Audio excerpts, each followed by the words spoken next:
औज़ुबिल्लाहिमिनश्शैतानिर्रजीम बिस्मिल्लाहिर्रहमानिर्रहीम। Dear viewers, आज हम डिस्कस करेंगे टैक्स अमेंडमेंट ऑर्डिनेंस 2025 जो कि प्रेसिडेंट ऑफ पाकिस्तान ने 2 मई 2025 को प्रोमलगेट किया है और ये इफ़ेक्टिवली क्या कहते हैं एप्लीकेबल है। औज़ुबिल्लाहिमिनश्शैतानिर्रजीम बिस्मिल्लाहिर्रहमानिर्रहीम।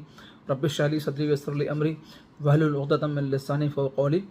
डियर व्यूवर्स, जैसा कि आपको मालूम है कि प्रेसिडेंट ऑफ पाकिस्तान ने एक टैक्स अमेंडमेंट लॉ प्रोमलगेट किया है और ये टैक्स अमेंडमेंट ऑर्डिनेंस 2025 कहलाता है और ये 2 में 2025 को क्या कहते हैं ये से इफेक्टिव है ये। और इसमें जो है वो 3 सेक्शंस के अंदर जो है अमेंडमेंट्स की गई हैं जो कि बहुत इंपॉर्टेंट है और हर टैक्स पेयर को इसके बारे में जानना क्या कहते हैं ज़रूरी है। सबसे पहला सेक्शन जिसके में क्या कहते हैं अमेंडमेंट हुई है वो है section 138, recovery of tax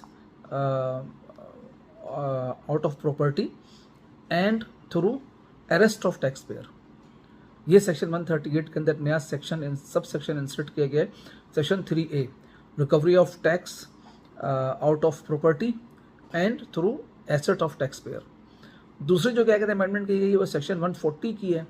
section 140 जो recovery of tax from person holding money on behalf of tax payer, ये जो है इसमें एक सेक्शन सब सेक्शन इंसर्ट किया गया है और वो न्यू सेक्शन है सेक्शन सब सेक्शन 6A।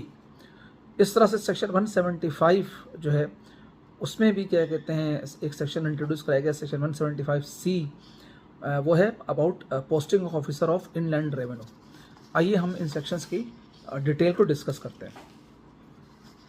जो new section sub section 3A sub section 138 के अंदर इंसर्ट किया गया है जो कि सेक्शन है recovery of tax out of property and through arrest of warrant. इस जो इंसर्शन है मैं पहले इसको पढ़ देता हूँ फिर इसको मैं एक्सप्लेन कर देता हूँ।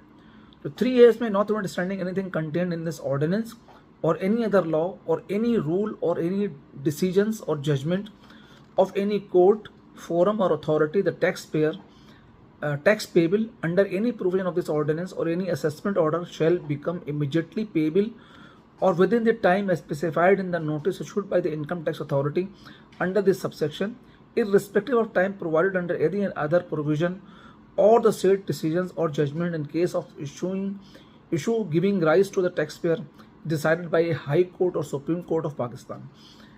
बेसिकली पहले होता ये था कि अगर कोई असेसिंग ऑफिसर आपके ख़िलाफ़ कोई ऑर्डर अगर पास करता था तो आप ये करते थे कि जी आप अपील में चले जाते थे और जब अपील में जाते थे या अगर अपील के बाद आप पहले ट्रिब्यूनल में जाते थे और अपील ट्रिब्यूनल के बाद आप कोर्ट में जाते थे